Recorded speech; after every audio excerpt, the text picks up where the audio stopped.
योषा पद्मिनी प्रिये सकलारोग्यप्रदाते हर्षवल्ली निवासाय अखिलाण्डनायके उत्तिष्ठो जायेस उत्तिष्ठ उषयोज्ज्वला उत्तिष्ठ पद्मिनी कान्ता त्रैलोक्यं मङ्गलं कुरु त्रिमूर्तिरूपलोकेश कमलद्वयधारिणे सप्ताश्वरथमारूढं छायायुक्तरविं भजे सुरेशं स्तोत्रगम्यं च जगदानन्दकारकम् श्रीसूर्यदेवदैते तव सुप्रभातम् समस्तजगतामूर्तिं नाशयन् पाति सर्वदा आयुर्ददाति सविता दद्यान्नो वन्दनं सदा तव नाम जपे नित्यं चार्ति न भयमु श्रीसूर्यदेवदैते तव सुप्रभातम् चित्ते करोमि सवितारमनन्तमाद्यम् रक्ताम्बराभरणभूषितमत्कमूर्तिम् सम्पुल्लपद्मविलसत्करपद्मजं त्वाम् श्रीसूर्यदेवदैते तव सुप्रभातम् सप्ताश्ववल्लभविशिष्टतनुं सदाहम्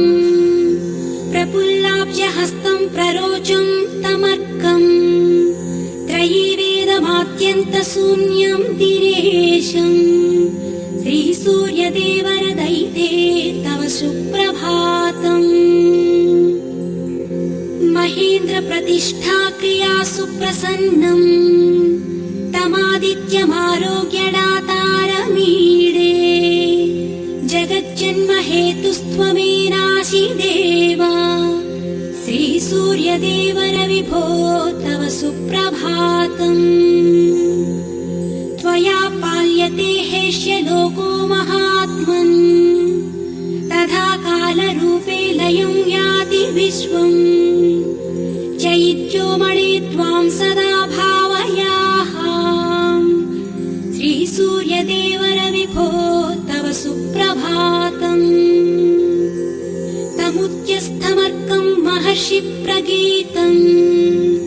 द्विजैर्देव सङ्घैः सदा भावितं तम् त्रिसन्ध्यास्वजस्त्रं भजे भानुमन्तम्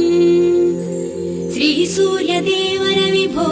तव सुप्रभातम् चित्ते करोमि सवितारमनन्तमाद्यम् रक्ताम्बराभरणभूषितमत्कमूर्तिम् सम्पुल्लपद्मविलसत्करपद्मजं त्वाम् श्रीसूर्यदेवदैते तव सुप्रभातम् सप्ताश्ववल्लभविशिष्टतनुं सदाहम् प्रफुल्लाब्जहस्तं प्ररोचं तमर्कम् त्रयीवेदमाद्यन्तशून्यं दिनेशम् श्रीसूर्यदेवदैते तव सुप्रभातम् महेन्द्रप्रतिष्ठाक्रिया सुप्रसन्नम् तमादित्यमारोग्यदातारमीडे जगज्जन्महेतुस्त्वमेनासि